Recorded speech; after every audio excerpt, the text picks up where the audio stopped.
বকেয়া 100 দিনের টাকা। মালবাজারে গো ব্যাক স্লোগান উঠল শুভেন্দু অধিকারীর বিরুদ্ধে। শুভেন্দু অধিকারীর কনভয় যখন যাচ্ছিল মালবাজারে, সেই সময় গো ব্যাক স্লোগান দিতে দেখা যায়। আপনারা দেখছেন সেই মুহূর্তের ছবি।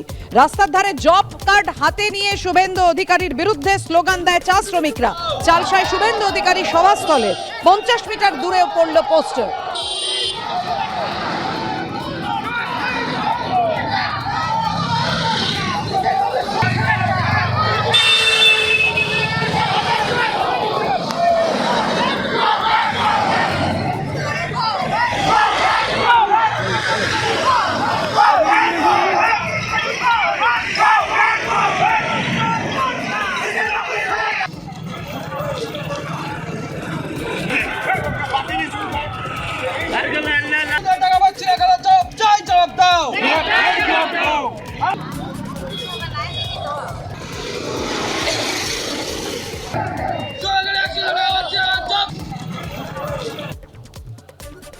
রাস্তার ধারে জব কার্ড হাতে নিয়ে স্লোগান দিতে থাকে চা শ্রমিকরা। আপনারা দেখছেন দেখালাম সেই মুহূর্তের ছবি।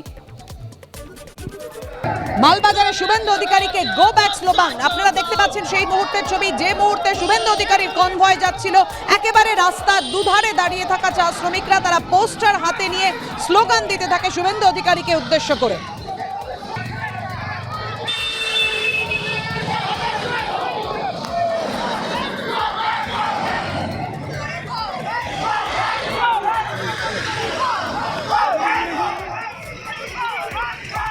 চালসায় শুভেন্দু অধিকারীর কনভয় যাওয়ার পথে এভাবেই স্লোগান দিতে দেখা যায় চা শ্রমিকদের। জব কার্ড হাতে নিয়ে শুভেন্দু অধিকারীর বিরুদ্ধে স্লোগান দেয় চা শ্রমিকরা।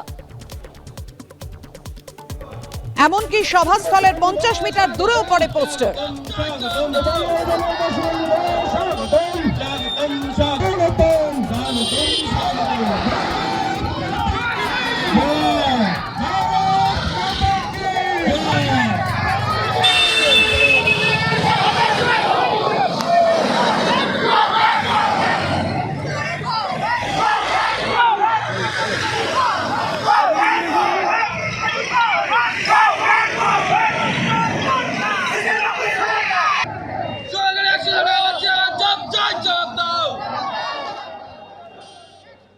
সংসদে স্মোক কাণ্ডের তদন্তে নেমে আপনাদের জানাই যে শুধু নীলাক্ষ আইচি নয়, সৌরভ নামে এক যুবককে ভিডিও পাঠায় ললিত ঝা।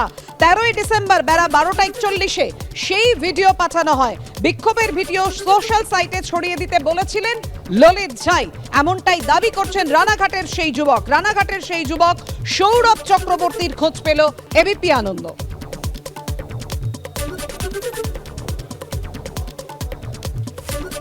সৌরভ চক্রবর্তী সোশ্যাল সাইটে সেই পোস্ট রেখেছি আপনাদের সামনে।